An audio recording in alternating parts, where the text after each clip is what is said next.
Rev up your engines! James Adams. Hello, Scotty. I just bought a 99 Land Rover Discovery 2. It's taken care of. All highway mileage, and my friend's the original owner. Transmission fluid and stuff was changed. Any advice? Well, pray a lot. Land Rovers are one of the highest maintenance cars in the world. I was just in England, and I realized that Land Rover, it was after World War II. They looked at our American Willys Jeeps and they made their own copy. And originally they were just 4-cylinder cars with a standard transmission. And those things are bulletproof. They're still driving them in Africa. The guy at the sheep farm we went to in Wales, he had an old one standard. It still ran like a clock. I mean, hey, they were good vehicles. But then they went bigger and fancier, became yuppie mobiles. For a while they were using Buick V8 engines. And those are decent engines. But now they make their own.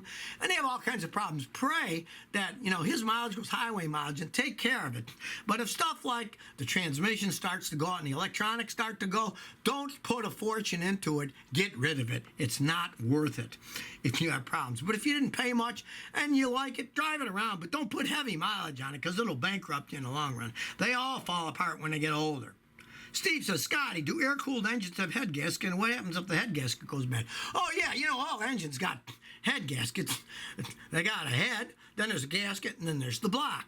Now, some of the really old ones, all they had was like a copper ring or something, but it still worked as a head gasket. Now, the problem with air-cooled engines is if they get hot, they warp. And the heads will warp and the head gaskets will blow. They're like other cars, but since they don't have a water cooling system, they're easier to maintain. And if you drive them at normal speeds, they cool perfectly fine. But take like here in Houston, Texas, where it's hot and humid. If you put an air conditioner on one of those cars, it strains the engine more. And you're in traffic, like today it's going to be 100 degrees, and the heat and humidity index will be probably like 114 or something, because that desert sand from Africa is coming, and you're idling in traffic with AC on with an air-cooled engine. Odds are your engine's going to start to overheat. Even the Porsches, the air-cooled engines, they made the newer ones so that the heads are also, the blocks are also water-cooled, and they got water cooling too because they have a problem with overheating. They're not made for idling in hot temperature. Buddy Rare says, Scotty, I'm having issues with my 2006 Ford Mustang. From AC issues, water leaking in the car, need shocks and stuff. Should I just get a new car? Well, it depends. How many miles you have on it, how much money you want to put into it.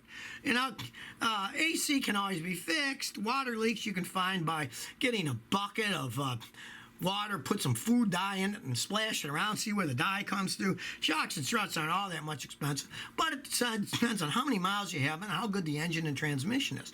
If you want to keep fixing it up, go right ahead. Now, I'll say, you didn't say what kind of engine you have, but say it's a V6 Ford Mustang, I'd get rid of it. I wouldn't keep it. But if it's a V8, they're worth more money.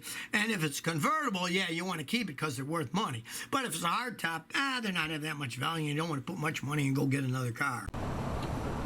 So if you never want to miss another one of my new car repair videos, remember to ring that bell.